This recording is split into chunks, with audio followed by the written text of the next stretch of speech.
Hello class 10th। आज हम question bank का चैप्टर नंबर 15 देखेंगे। हमें जो चैप्टर नंबर 14 है वो ओमिटेड है, इसलिए हम 13 के बाद सीधे चैप्टर नंबर 15 पढ़ रहे हैं। चलिए स्टार्ट करते हैं चैप्टर नंबर 15। चैप्टर नंबर 15 है आवर इन्वायरमेंट। ठीक है, तो आवर इन्वायरमेंट में हम स्टार्ट करते हैं क्वेश्चन नंबर फर्स्ट से। Choose the correct options. क्या करना है हमें? करेक्ट ऑप्शन चूज़ करने हैं। तो depletion of ozone layer is worried because जो ऑरेंज ओजोन लेयर है उसके डिप्लेशन मतलब कि उसके क्षति जो है वो चिंता का कारण है, क्योंकि lot of UV rays will come on the earth. क्योंकि इससे क्या हो जाएंगी, जो अल्ट्रा वायलेट रेज हैं वो अर्थ में पहुंचेंगी। कज्ड स्किन कैंसर, त्वचा का कैंसर होगा। Growth of plant will be stop, पेड़ों की जो ग्रोथ है वो स्टॉप हो जाएगी। ऑल ऑफ द अबोव, सभी। तो हमें पता है कि ये जो सारे रीजन्स हैं ये रीज़न हो जाएंगे यदि ओजोन लेयर जो है वो डिप्लेशन उस पर होता है। तो ऑप्शन नंबर डी हमारा करेक्ट आंसर हो जाएगा। Next question, which of the following constitute a food chain. तो आपको नीचे बताना है कि कौन जो है वो फूड चैन को दिखा रहा है। Grass, wheat and mango, grass, goat and human, goat, cow and elephant, या ग्रास, फिश एंड गोट। तो हमें पता है कि यह जाएगा ग्रास, गोट एंड ह्यूमन, क्योंकि फूड चैन में क्या है कि ग्रास को गोट ने खाया और गोट जो है ह्यूमन। ठीक है, यहाँ पे ये नहीं आ सकता गोट को काऊ ने गोट को खाई, फिर फिश ग्रास खाती नहीं है। ग्रास, व्हीट एंड मैंगो ये तो बिल्कुल भी नहीं हो सकता है। तो हमारे फूड चैन को क्या दिखा रहा है? Grass, goat and human. Question number 3, the component of an ecosystem are. Ecosystem के कंपोनेंट्स हैं producer, consumer, decomposer, all of these. तो ये हमारे प्रोड्यूसर, कंज्यूमर और कंपोजर ये सारे ही क्या हैं? इकोसिस्टम के कंपोनेंट हैं। तो क्या जाएगा? Option number D.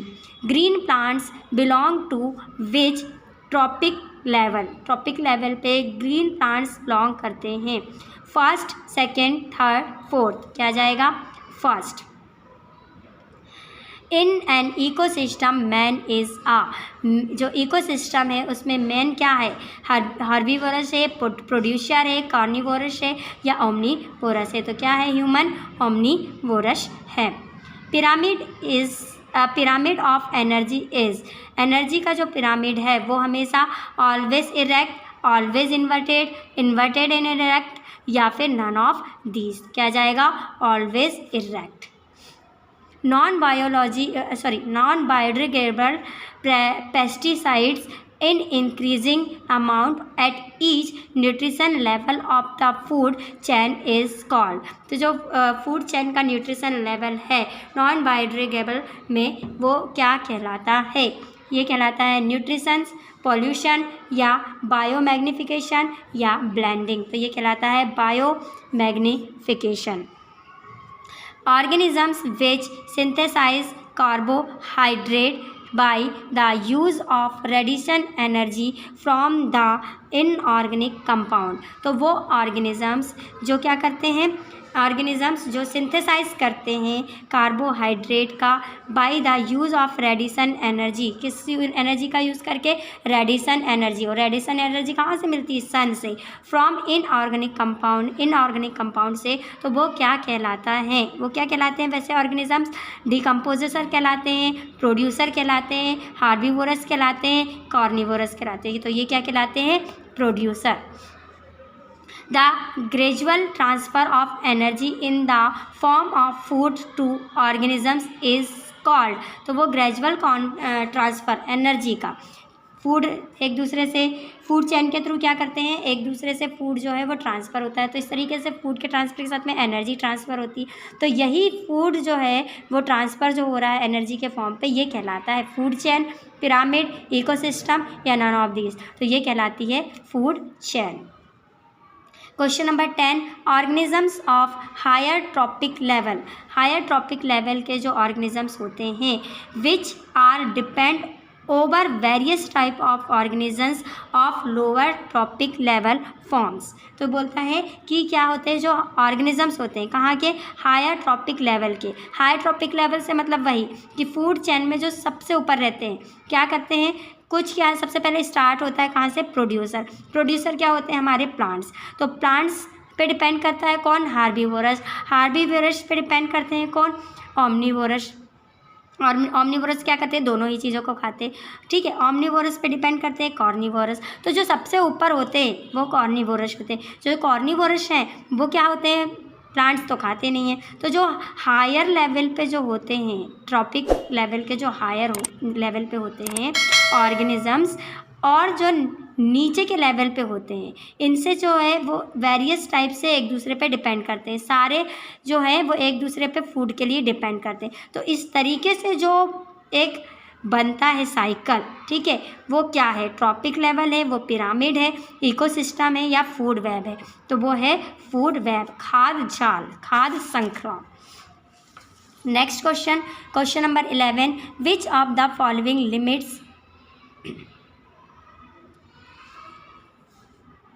चलिए, which of the following limits the nutrition level in a food web. तो जो बोलता है कि हमारे पास में जो which of the following limits the nutritional level in a food web. तो जो लिमिट होती है न्यूट्रिशन लेवल पे फूड वेब की, वो कहाँ से होती है, वाटर, विंड, सॉइल, या लो एनर्जी लेवल। क्या होती है इसकी लिमिट, नो एनर्जी लेवल। क्या आ जाएगा इसका correct answer, low energy level. Green plants convert solar energy. Green plants जो होते हैं वो सोलर एनर्जी को कन्वर्ट करते हैं ग्रेविटेशनल एनर्जी पे, केमिकल एनर्जी पे, एटॉमिक एनर्जी पे, या इन मैग्नेटिक एनर्जी। तो यह आ जाएगा आपका chemical energy. How much of the sunlight is used by green plants for photosynthesis. तो जो ग्रीन प्लांट्स होते हैं वो सनलाइट का यूज़ करते हैं फोटोसिंथेसिस पे। उसका परसेंटेज 1% है, 8% है, 6% है, या 10% है। तो उसका परसेंटेज है 1%। Question number 14, what would happen if herbivorous disappeared from a food chain.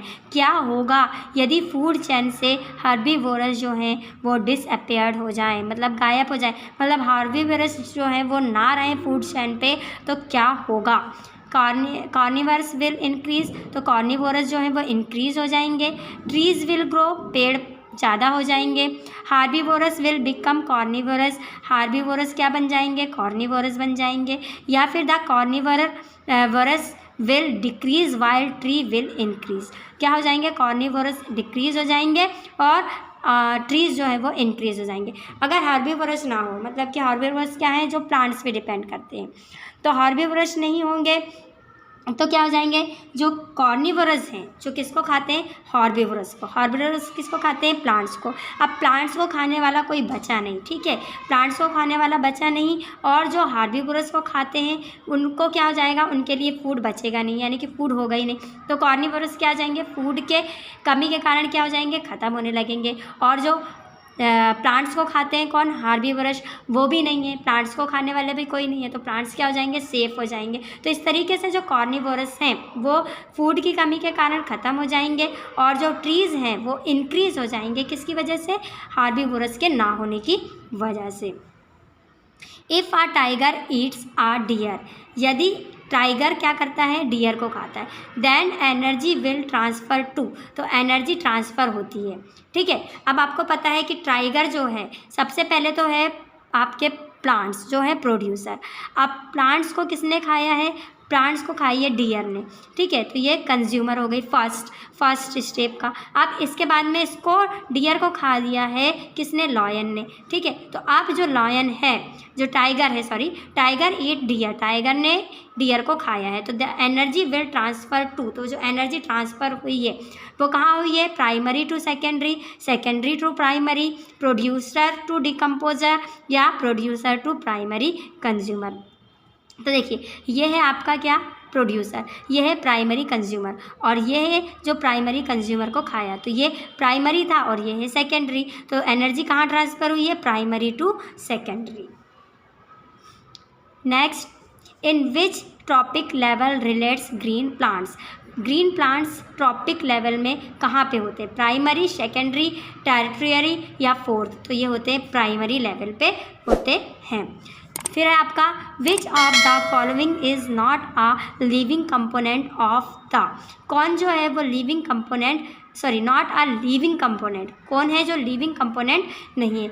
Grass, frog, bird या सॉइल? आपको पता है कि ये सारे लिविंग कंपोनेंट है, सिर्फ सॉइल जो है वो लिविंग कंपोनेंट नहीं है। To collect and use rain water which of the following is called? जो रेन वाटर है उसको कलेक्ट करना और उसको यूज़ करना कहलाता है green house effect, global warming, rain water harvesting या नन ऑफ दीज? तो ये कहलाती है रेन वाटर हार्वेस्टिंग।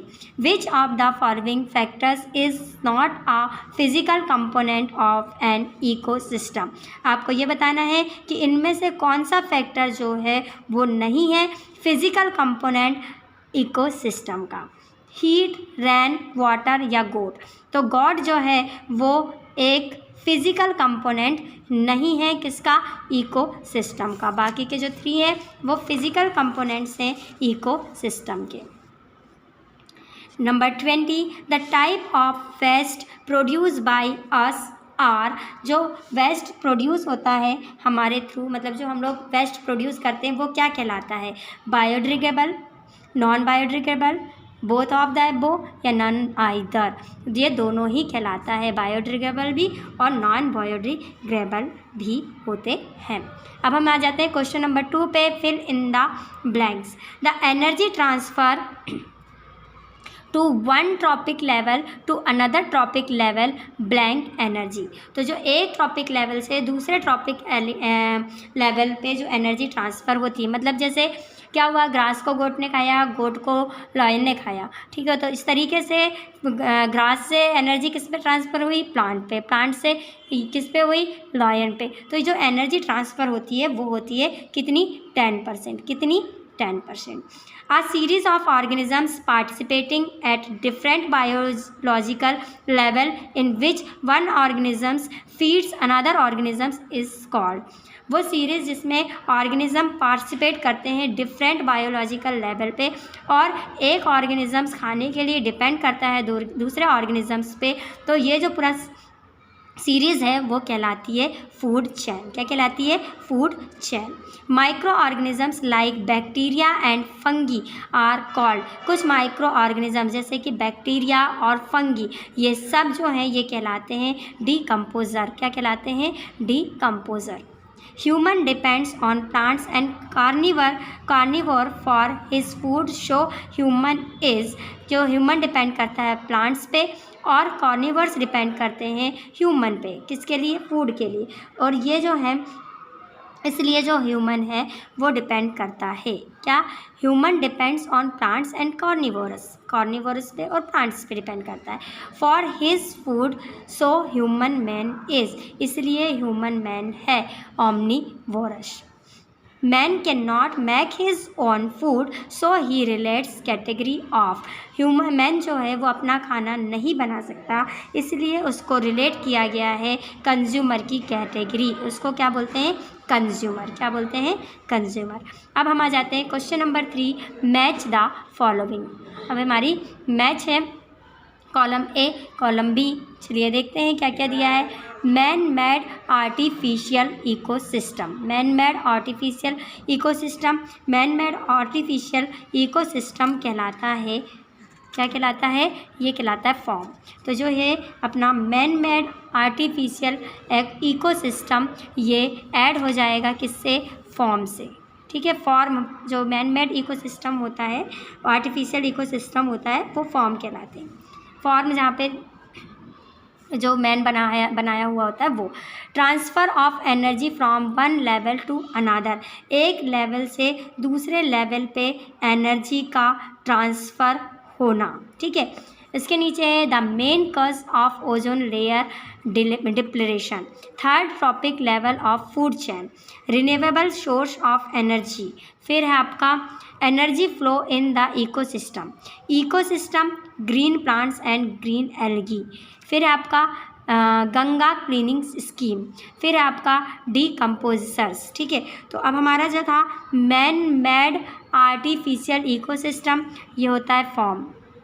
ठीक है, फिर transfer of energy from one level to another, एक लेवल से दूसरे लेवल पे एनर्जी का ट्रांसफॉर्म किसके फॉर्म पे होता है? In the form of chemical energy, chemical energy के फॉर्म पे। फिर है आपका next the main cause of ozone layer depletion, ozone layer के डिप्लेशन का मेन कारण है क्लोरोफ्लोरोकार्बन। क्या कारण है? क्लोरोफ्लोरोकार्बन। अब है हमारा third number the main cause fourth number third trophic level of food chain.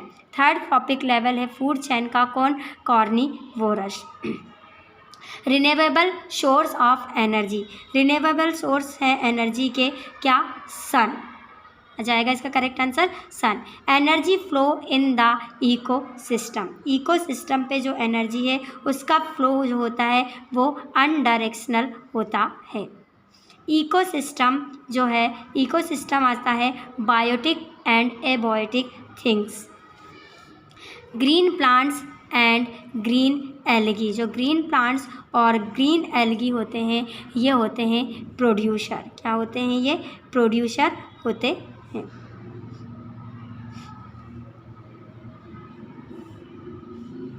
Ganga cleaning scheme, तो ये गंगा क्लीनिंग स्कीम जो है वो 1985 में स्टार्ट हुई थी। और जो डीकम्पोजर हैं वो हैं हमारे, ये आ जाएगा आपका ऑप्शन नंबर बी, सैप्रोफिट। चलिए यहाँ पे हमारी मैच हो गई कंप्लीट। अब हम देखेंगे स्टेट ट्रू और false. Animals make their own food, animals अपना खाना खुद बनाते हैं। क्या आ जाएगा? ये false. Organisms depend on plants for their nutritions, animals depend करते हैं अपने फूड के लिए प्लांट्स पे। क्या आ जाएगा? True.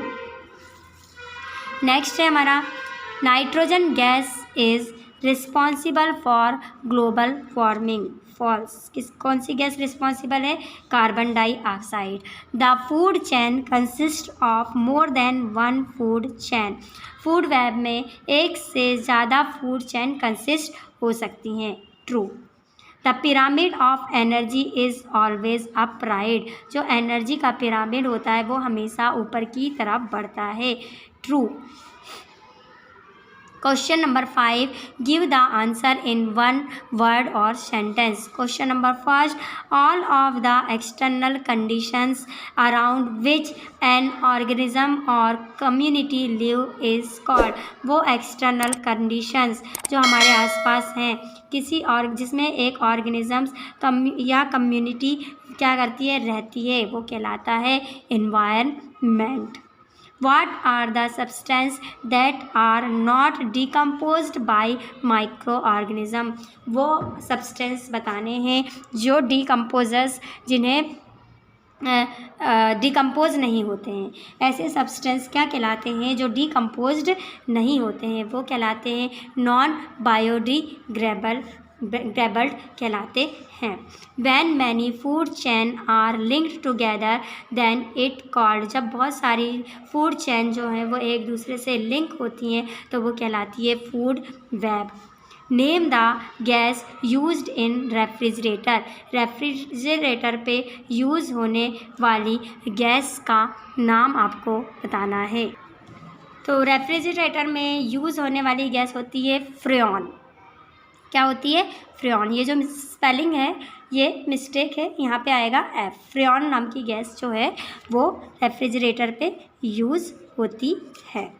By which process green plants make their food, तो जो ग्रीन प्लांट्स हैं अपना फूड बनाते हैं, मतलब ये क्या होते हैं? प्रोड्यूसर होते हैं। तो जिस प्रोसेस से ये अपना फूड बनाते हैं वो प्रोसेस क्या कहलाती है? Photosynthesis. What is the substance discarded after use which pollute the environment is called. जो एनवायरनमेंट को पॉल्यूट करते हैं उन सब्सटेंस को कहते हैं, उन सब्सटेंस को बोलते हैं पॉल्यूटेंट। क्या बोलते हैं? पॉल्यूटेंट। चलिए question number 6, very short answer type questions. हमारे वेरी शॉर्ट क्वेश्चंस यहाँ से स्टार्ट होते हैं। Explain green house effect. हमको क्या समझाना है? ग्रीन हाउस इफेक्ट समझाना है। Green house effect, the green house effect is a natural process. ये एक क्या है? नेचुरल प्रोसेस है। That warms the earth surface, जिसमें क्या होती है? अर्थ सरफेस होती है क्या? वार्म हो जाती है, गर्म हो जाती है। When the sun's energy reach the earth atmosphere, जब सन की एनर्जी पहुंचती है कहाँ पे? अर्थ पे। कहाँ से? एटमॉस्फेयर से। Some of it is reflected back, तो कुछ है जो रिफ्लेक्ट हो जाती है, वापस चले जाती है टू स्पेस। कहाँ पे? स्पेस में।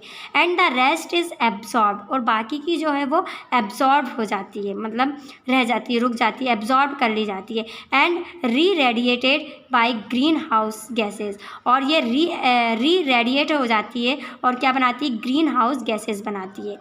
The absorb energy warm the atmosphere, और जो एनर्जी एब्जॉर्ब की है वो एटमॉस्फेयर को वार्म करती है। And the surface of the earth, किसमें? अर्थ की सरफेस इससे क्या हो जाती है? गर्म हो जाती है, और यही कहलाती है green house effect. How do our activity effect the environment, किस तरीके से हमारी जो अलग अलग एक्टिविटी हैं वो इन्वायरमेंट को अफेक्ट पहुंचाती हैं, प्रभावित करती हैं। Our activity affect the environment as following, हमारी जो कुछ एक्टिविटीज़ हैं वो फॉलोइंग तरीके से इन्वायरमेंट को अफेक्ट करती हैं। First number, destruction of forest and agricultural land due to continuous urbanisation. क्या होता है? जंगलों की कटाई हो रही है, किसके लिए? डिस्ट्रक्शन ऑफ फॉरेस्ट, जंगलों का हटना, मतलब जंगलों की कटाई हो रही है, जंगलों को हटा दिया जा रहा है। एंड एग्रीकल्चरल लैंड, और खेती की ज़मीनें बना दे रही हैं इससे। ड्यू टू कंटिन्यूअस अर्बेनाइजेशन, और इससे अर्बन एरिया बनते चल रहे हैं। तो ये है, इससे क्या हो रहा है? इन्वायरमेंट अफेक्ट हो रहा है। By the industries and vehicles, किससे?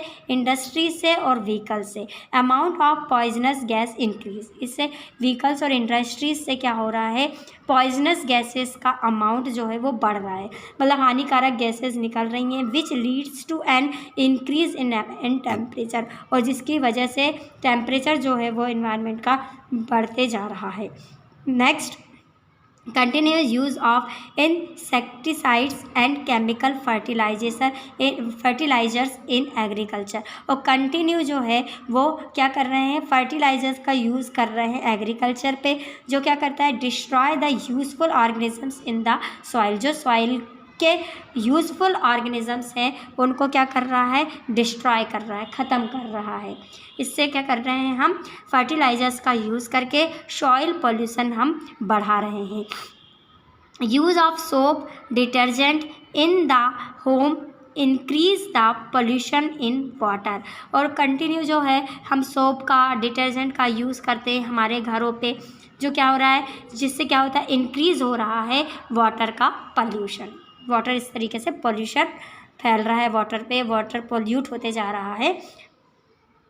Question number 3, what will happen if we kill all organisms in one trophic level, यदि हम फर्स्ट ट्रॉपिक लेवल के सारे ऑर्गेनिजम्स को किल हो जाएं, मतलब यदि सारे फर्स्ट ट्रॉपिक लेवल के ऑर्गेनिजम्स जो हैं वो किल हो जाएं, मतलब ख़त्म हो जाएं, तो क्या होगा? If we kill all the organisms in one tropic level, then transfer of food to the next tropic level will stop, due to which the organisms of next tropic level will starve and die to migrant of other areas। यदि first trophic level के सारे organisms जो हैं वो मर जाएं या ख़त्म हो जाएं, तो जो ट्रांसफ़र ऑफ फूड है, जो फूड का ट्रांसफ़र है किसमें? नेक्स्ट ट्रॉपिक लेवल पे, वो ख़त्म हो जाएगा। और ड्यू टू विच, और इसकी वजह से, the organisms of next tropic level will stop, तो वो भूख के कारण जो है सेकेंड ट्रॉपिक लेवल के जो ऑर्गेनिजम्स हैं वो भूख के कारण क्या हो जाएंगे? स्टॉप एंड डाई, मर जाएंगे, वो भी मर जाएंगे। माइग्रेंट टू अदर एरिया, और इस तरीके से अदर एरिया के सारे सेकेंड ट्रॉपिक लेवल के ऑर्गेनिजम्स भी क्या हो जाएंगे, किल हो जाएंगे, मर जाएंगे। The killing of all the organisms in one trophic level will also lead to over populations of organisms in the previous trophic level. और इस तरीके से फर्स्ट ट्रॉपिक लेवल के ऑर्गेनिजम्स के ख़त्म होने से सेकेंड ट्रॉपिक लेवल के ऑर्गेनिजम्स भी पूरी तरीके से ख़त्म हो जाएंगे। This level will cause on imbalance in the ecosystem, और इसके कारण पूरा की पूरा इकोसिस्टम जो है वो क्या हो जाएगा, इम्बैलेंस्ड हो जाएगा, इसका संतुलन ख़त्म हो जाएगा। Question number 4, give 2 cases of global warming. Global warming के कारण कंटिन्यूअस कटिंग ऑफ ट्रीज, लगातार पेड़ों की कटाई इसका एक कारण है। Result in increase quantity of carbon dioxide, लगातार पेड़ कटेंगे तो क्या हो जाएगा, कार्बन डाइऑक्साइड की मात्रा बहुत बढ़ जाएगी, और कार्बन डाइऑक्साइड की मात्रा बढ़ने से टेम्परेचर हाई हो जाएगा और ग्लोबल वार्मिंग बढ़ेगी। Smoke release from vehicles and factories, जो फैक्ट्रीज हैं या जो व्हीकल्स हैं उनसे क्या रिलीज़ होता है, स्मोक रिलीज़ होता है, और ये भी एक रीज़न है किसका, ग्लोबल वार्मिंग का। Increase in temperature by use of air conditioner in homes and vehicles and use of refrigerator in human, और टेम्परेचर बढ़ने का और भी रीज़न है कि घरों में जो एयर कंडीशनर यूज़ किए जाते हैं या जो रेफ्रिजरेटर्स यूज़ किया जाता है, इससे भी जो है हानिकारक गैसेस बाहर निकलती हैं जो क्या करती हैं, टेम्परेचर को बढ़ाती हैं, और टेम्परेचर को बढ़ने से ही ग्लोबल वार्मिंग बढ़ती है। Right the 2 measures of prevent global warming, global warming से बचने के लिए आपको क्या बताने हैं, 2 तरीके बताने हैं। Reduce, reuse and recycle. पहला तरीका है रिड्यूस, रीयूज़ एंड रिसाइकल। दूसरा है प्लांट ट्री, मतलब ज़्यादा से ज़्यादा पेड़ लगाओ। Use less heat and air conditions, हमें कम से कम एयर कंडीशनिंग के यूज़ करने चाहिए। By local goods and products, हमें बाय करना चाहिए लोकल गुड्स एंड प्रोडक्ट्स, हमें क्षेत्रीय चीज़ों का यूज़ करना चाहिए, लोकल गुड्स खरीदने चाहिए और प्रोडक्ट्स का यूज़ करना चाहिए। चेंज आ लाइट बल्ब, हमें लाइट बल्ब को चेंज करना चाहिए। Write the difference between food chain and food web, हमको अब डिफरेंस बताना है किसके बीच में, food chain and food web के बीच में। तो देखते हैं फूड चेन और फूड वेब। फूड चेन में फर्स्ट है the food can be transferred from one organisms to other through food chain. इसमें क्या होता है, एक ऑर्गेनिज्म से दूसरे ऑर्गेनिज्म में फूड ट्रांसफ़र होता है किसके थ्रू, फूड चेन के थ्रू। दस transfer of energy is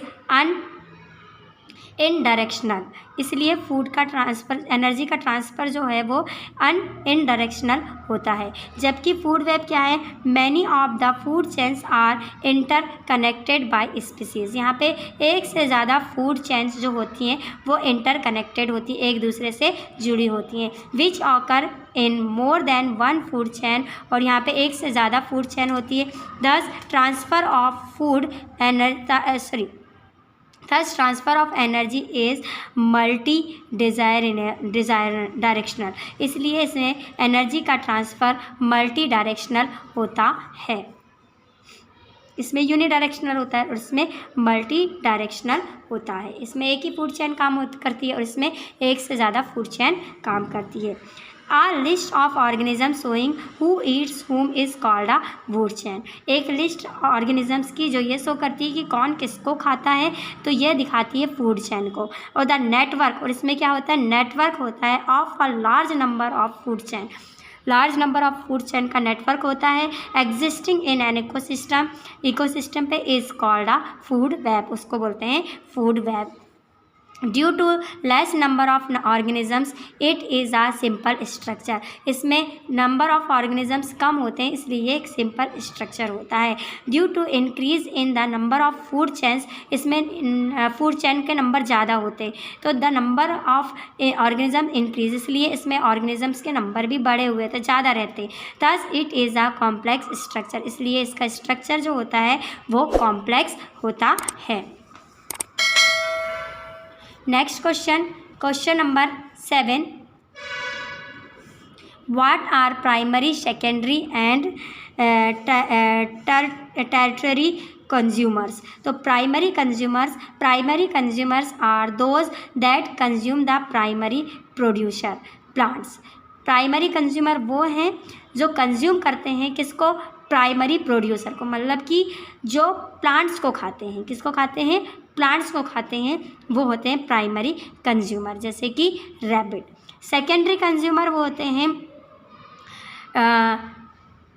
secondary consumers are those that consume the primary consumers, मतलब कि सेकेंडरी कंज्यूमर्स प्राइमरी कंज्यूमर को कंज्यूम करते हैं, मतलब जो प्लांट्स ईटिंग एनिमल्स रहेंगे या प्लांट्स ईटिंग कंज्यूमर रहेंगे उनको कंज्यूम करते हैं secondary consumer.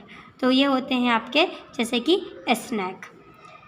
Tertiary consumers are those that consume secondary consumers, जो सेकेंडरी कंज्यूमर को कंज्यूम करते हैं वो होते हैं टर्शियरी कंज्यूमर्स, जैसे कि लॉयन।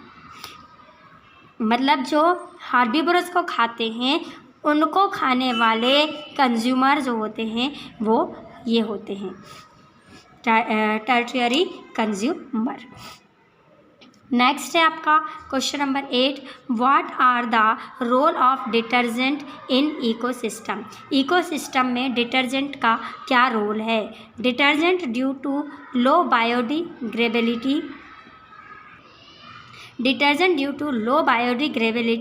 इनमें लो बायोडिग्रेडेबिलिटी होती है, foam, toxicity and high absorbance of particles can have different effect such as reducing pH, change in soil and water etc. Detergent जो होते हैं वो बायोडिग्रेडेबल नहीं होते हैं, ये जल्दी से क्या होते हैं, ये डिटर्जेंट जो होते हैं वो वाटर को क्या करते हैं, वाटर को, सॉइल को ये क्या करते हैं, पोल्यूट करते हैं और क्या करते हैं, टॉक्सिक करते हैं, उसको जहरीला बनाते हैं, और and high absorbance of particles, और पार्टिकल्स का हाई एब्जॉर्बेंस करते हैं, और इसी की वजह से क्या होता है, रिड्यूस होता है पीएच चेंज आता है किसमें, सॉइल पे और वाटर पे। तो इस तरीके से जो डिटर्जेंट है इकोसिस्टम को क्या करते हैं, अनबैलेंस करते हैं, किसकी वजह से, क्योंकि ये लो बायोडिग्रेडेबिलिटी को रखते हैं, ये बायोडिग्रेडेबल नहीं होते हैं। How producer differ from consumer, आपको बताना है कि जो प्रोड्यूसर होते हैं वो कंज्यूमर से अलग कैसे होते हैं। तो producer are living organisms which help to produce food from sunlight. Producer क्या होते हैं, ये लिविंग ऑर्गेनिजम्स होते हैं जो हेल्प करते हैं फूड को प्रोड्यूस करने पे फ्रॉम सनलाइट, सन से लाइट लेते हैं और प्रोड्यूस करते हैं फूड को, ठीक है। जैसे कि प्लांट्स, ये प्लांट्स जो हैं वो क्या कहलाते हैं, प्रोड्यूसर कहलाते हैं। और कंज्यूमर क्या होते हैं, consumer are the living organisms, consumer भी जो हैं वो लिविंग ऑर्गेनिजम्स हैं विच डिपेंड्स डायरेक्टली और इनडायरेक्टली, जो डायरेक्टली और इनडायरेक्टली या सीधे या इनडायरेक्टली डिपेंड करते हैं on the other organisms for their food, दूसरे ऑर्गेनिजम्स पे अपने फूड के लिए। Question number 10, why is the flow of energy is in an ecosystem unidirectional. जो इकोसिस्टम में एनर्जी का फ्लो है वो अनडायरेक्शनल है, ऐसा क्यों। तो the flow of energy in the ecosystem is unidirectional because the energy lost heat from the living organisms of a food chain can not be reused by plants in photosynthesis during the transfer of energy through successive tropic level in the ecosystem. There is a loss of energy all along the path. तो क्या होता है, ecosystem पे जो energy का flow होता है, देखिए जैसे कि प्लांट्स को डियर ने खाया, डियर को लॉयन ने खाया, लॉयन का जब डिकम्पोजिशन हुआ तो वो क्या हो गया, अर्थ में डिकम्पोज हो गया, फिर से वो वापस आ गया। तो इस तरीके से जो एनर्जी का जो ट्रांसफ़र होता है इकोसिस्टम पे, उसमें क्या होती है, एनर्जी का लॉस भी हो जाता है। किसके फॉर्म पे, हीट के फॉर्म पे। ठीक है, तो बोल रहा है कि जो फ्लो है एनर्जी का इकोसिस्टम पे वो अनडायरेक्शनल है, क्योंकि एनर्जी लॉस्ट हीट, एनर्जी क्या करती है, लॉस्ट करती है हीट को फ्रॉम द लिविंग ऑर्गेनिजम्स में ऑफ अ फूड चेन। जो लिविंग ऑर्गेनिजम्स में फूड चेन होती है उसमें एनर्जी का लॉस होता है हीट के फॉर्म पे। कैन नॉट बी रीयूज्ड, जिसको रीयूज्ड नहीं कर सकते। कौन, प्लांट्स। किसके लिए, फोटोसिंथेसिस के लिए। इसलिए transfer of energy through successive trophic level in the ecosystem, इसलिए जो सक्सीसिव ट्रॉपिक लेवल पे जब पहुंचता है energy level, there is loss of energy all along the path. तो हर एक पाथ में एनर्जी का लॉस होता है। देखिए एनर्जी का जो यहाँ से प्रोड्यूसर से एनर्जी फर्स्ट कंज्यूमर पे गई, कंज्यूमर से सेकंड पे गई, तो फर्स्ट से सेकंड पे जाने पे, सेकंड से थर्ड पे जाने पे, थर्ड से फोर्थ लेवल में, मतलब पूरे साइकिल पे जो है कुछ ना कुछ परसेंट एनर्जी का लॉस होता है। किसके फॉर्म पे, हीट के फॉर्म पे। और इस एनर्जी का यूज़ प्लांट, इस एनर्जी को रीयूज नहीं कर पाते हैं प्लांट्स। किसके लिए, फोटोसिंथेसिस के लिए। इसलिए जो है इकोसिस्टम पे एनर्जी का फ्लो जो है वो अनडायरेक्शनल है। ठीक है, question number 11, right the difference between biodegradable pollutants and non biodegradable pollutants with example. देखते हैं कि बायोडिग्रेडेबल पॉल्यूएंट क्या होते हैं और नॉन बायोडिग्रेडेबल पॉल्यूएंट क्या होते हैं। तो biodegradable pollutant do not pollute the environment, ये एनवायरनमेंट को पॉल्यूट नहीं करते, ये डिकम्पोज हो जाते हैं इजीली। और non biodegradable pollutant pollute the environment, ये पॉल्यूट कर देते हैं क्योंकि ये डिकम्पोज नहीं होते हैं इजीली और एनवायरनमेंट को क्या करते हैं, पॉल्यूट करते हैं। These are decomposed by natural biological agent, ये नेचुरल बायोलॉजिकल एजेंट के थ्रू डिकम्पोज हो जाते हैं, मतलब गल जाते हैं, सड़ जाते हैं और क्या बना लेते हैं, मिट्टी बना लेते हैं, जैसे कि वूल, पेपर, वुड, ETC। ये क्या है, बायोडिग्रेडेबल पॉल्यूएंट है।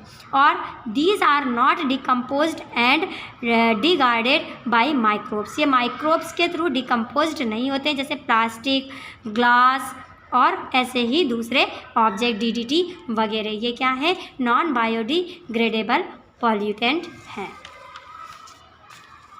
Question number 12, what is ozone layer, ozone layer क्या है, why is damage to the ozone layer a cause for concern. किस तरीके से जो है ओजोन लेयर डैमेज हो रही है और इसके कारण आपको बताने हैं। In our atmosphere at a height of 32 to 80, हमारे एटमॉस्फेयर पे 32 किलोमीटर से 80 किलोमीटर पे, कहाँ से, सी लेवल से लेकर 32 से 80 किलोमीटर की हाइट पे a thick layer of ozone is found, ozone की एक थिक लेयर पाई जाती है, which is known as ozone layer, इसी को बोलते हैं ozone layer. Ozone layer is depleting due to presence of pollutants, और ओजोन लेयर जो है वो डिप्लेटिंग हो रही है, मतलब क्षय हो रहा है उसका, किसकी प्रेजेंस की वजह से, पॉल्यूटेंट की प्रेजेंस से। पॉल्यूटेंट कैसे, लाइक एरोसोल, मतलब कि क्लोरोफ्लोरोकार्बन, मतलब कि CFC की वजह से। If the ozone layer from the atmosphere disappear, यदि ओजोन लेयर जो है, यदि हमारे एटमॉस्फेयर से ओजोन लेयर ख़त्म हो जाए completely, then all the harmful ultraviolet radiation, तो सारी की सारी जो हार्मफुल अल्ट्रा वायलेट रेडिएशंस हैं कमिंग फ्रॉम द सन, जो कि सन से आती हैं, वुड रीच द अर्थ, वो कहाँ पहुँच जाएंगी, अर्थ पे पहुँच जाएगी। These ultraviolet radiation would cause skin cancer, और इन अल्ट्रा वायलेट रेडिएशंस की वजह से स्किन कैंसर होगा and other alignment in man, और दूसरी बीमारियां भी होंगी मैन में एंड एनिमल्स में, and also damage the plants, और साथ ही साथ प्लांट्स भी डैमेज होंगे। In an attempts to protect the ozone layer, ozone layer को प्रोटेक्ट करने के लिए कुछ कदम उठाए गए हैं। The United Nation environment programme, जिसको बोलते हैं UNEP, unanimously form and agreement among its member countries, और इसमें बहुत सारी कंट्रीज़ को मेंबर्स बनाया गया है टू फ्रीज CFC प्रोडक्शन, ताकि वो CFC प्रोडक्शन को फ्रीज़ कर दें, मतलब उनका प्रोडक्शन बंद कर दें एट 1986 लेवल्स। ठीक है, नेक्स्ट क्वेश्चन है हमारा, write any 3 measure of waste management. आपको बताना है कि किस तरीके से वेस्ट का मैनेजमेंट कर सकते हैं। The principle of reducing waste, reducing मतलब जो वेस्ट हैं उनको रिड्यूस करने के कुछ प्रिंसिपल हैं। पहला, reusing and recycling resources.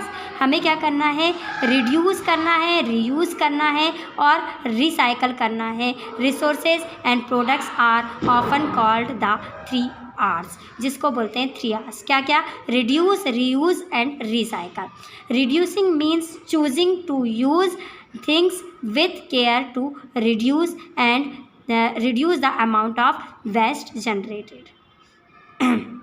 Reducing का मीनिंग ये है कि हमें सिर्फ वही चीज़ें चूज़ करनी है जो वेस्ट को कम करे, जो वेस्ट मतलब पॉल्यूटेंट को कम करे, उन्हीं चीज़ों का हमें यूज़ करना चाहिए। Question number 14, why is the protection layer of ozone layer necessary. जो ओजोन लेयर है उसका प्रोटेक्शन क्यों ज़रूरी है। Ozone layer absorb most of the sun's ultraviolet. जो ओजोन लेयर है वो क्या करती है, सन से आने वाली अल्ट्रा वायलेट्स रेडिएशंस को क्या करती है, एब्सॉर्ब करती है, limiting the amount of this radiations that reach the surface of the earth. और क्या करती है, ये लिमिटिंग अमाउंट ही अर्थ पे पहुंचता है इन रेडिएशंस का। Because this radiations cause skin cancer. और ये जो अल्ट्रावायलेट रेज होती हैं इनसे क्या होता है, स्किन कैंसर होता है। And the ozone layer play an important role in protecting human health. तो इस तरीके से जो ओजोन लेयर है वो एक इम्पॉर्टेंट रोल प्ले करती है ह्यूमन हेल्थ को प्रोटेक्ट करने में। Question number 15, what is environment conservation. Environment conservation क्या है, राइट इट्स एम्स। इसके एम्स लिखिए। Environment conservation making the pollution free and healthy environment by protecting the natural resources is called environment conservation. Natural resources का protection, ठीक है, और making the pollution free and healthy environment, pollution free और healthy environment बनाना by protecting, किसकी रक्षा करके, natural resources की रक्षा करके, हेल्थी और पॉल्यूशन फ्री इन्वायरमेंट का बनाना ही क्या कहलाता है, इन्वायरमेंट कंजर्वेशन कहलाता है, पर्यावरण संरक्षण कहलाता है। मेन एम्स टू कंजर्वेशन, इसकी कंजर्वेशन के, इसके संरक्षण के कुछ खास उद्देश्य हैं। To preserve natural resource continuously, हमें नेचुरल रिसोर्सेज को क्या करना है, सुरक्षित करना है। And for all time to increase and to use them properly, और इनको बढ़ाना है और इनका सही तरीके से इस्तेमाल हमें करना है। To use renewable and non renewable natural resources discreetly, और हमें कौन से, रिन्यूएबल और नॉन रिन्यूएबल नेचुरल रिसोर्सेज का यूज़ हमें तरीके से करना है, जितना ज़रूरी है उतना ही करना है, इनका वेस्ट नहीं करना है। To conserve environment by conservation of natural resources, और हमें इन्वायरमेंट को कंजर्व करना है नेचुरल रिसोर्सेज के कंजर्वेशन से। और नेचुरल रिसोर्सेज क्या होते हैं, वाटर, एयर, सॉइल और मिनरल्स, एनिमल्स, इन सबको हमको क्या करना है, कंजर्व करना है, सुरक्षित करना है। Question number 16, right the main causes of global warming. Global warming के कारण बताइए। It is caused by increasing concentration of green house gases. Green house के गैसेस के बढ़ने से, ग्रीन हाउसेस गैसेस के बढ़ने से ही ग्लोबल वार्मिंग बढ़ती है। In the atmosphere mainly from human activities such as, और जो कुछ ह्यूमन एक्टिविटीज़ होती हैं उनकी वजह से क्या होती हैं, जो ग्रीन हाउस गैसेज हैं वो इंक्रीज़ हो रही हैं। जैसे कि बर्निंग फॉसिल फ्यूल्स का यूज़ करना ज़्यादा से ज़्यादा, डिफॉरेस्टेशन करना, जंगलों की कटाई एक कारण है। इंडस्ट्रीज़ एक्टिविटीज़ भी एक कारण है ग्लोबल वार्मिंग का। Next, right the disastrous consequence of global warming. Disastrous means होता है विनाशकारी, ठीक है। ग्लोबल वार्मिंग के विनाशकारी प्रभावों को बताइए। It results in hotter days. इसका रिजल्ट होगा कि जो है वो बहुत ज़्यादा गर्मी बढ़ जाएगी, बहुत ज़्यादा हीट बढ़ जाएगी। राइजिंग सी लेवल, उसकी वजह से समुद्रों का लेवल बढ़ जाएगा। And intense extreme weather events, और वेदर भी क्या होगा, पूरी तरीके से चेंज हो जाएगा, मौसम बदल जाएगा, वेदर चेंज हो जाएगा। एंड एसिडिफाइंग ओशियंस, ओशियन जो होंगे वो एसिडिफाइंग हो जाएंगे। Coral bleaching and more. It also hampers the ecosystem, और ये पूरे के पूरे इकोसिस्टम को बर्बाद कर देंगे। स्पीसीज़ एंड डैमेज होम्स, लोगों के स्पीसीज़ जो हैं, बहुत सारी जातियां जो है, बहुत सारे जीव जो हैं वो सब क्या हो जाएंगे, ख़राब हो जाएंगे, डैमेज हो जाएंगे। इसलिए इसके ग्लोबल वार्मिंग को है जो क्या करना पड़ेगा, रोकना पड़ेगा। ग्लोबल वार्मिंग को बढ़ने से रोकने के लिए हमें क्या करना पड़ेगा, जो ग्रीन हाउस गैसेज हैं उनको कम करना पड़ेगा, उनको रिड्यूस करना पड़ेगा, उनकी मात्रा को उनको बढ़ने से रोकना पड़ेगा। इसके लिए हम बहुत सारे काम कर सकते हैं। सबसे पहले तो जंगलों की कटाई को रोको, और क्या करना पड़ेगा, प्लांटेशन को हमें बढ़ाना पड़ेगा। नेक्स्ट क्वेश्चन है write measure to prevent from global warming. इस क्वेश्चन का आंसर हमने अभी ऊपर डिस्कस किया था। तो यहाँ पे हमारा चैप्टर एंड होता है।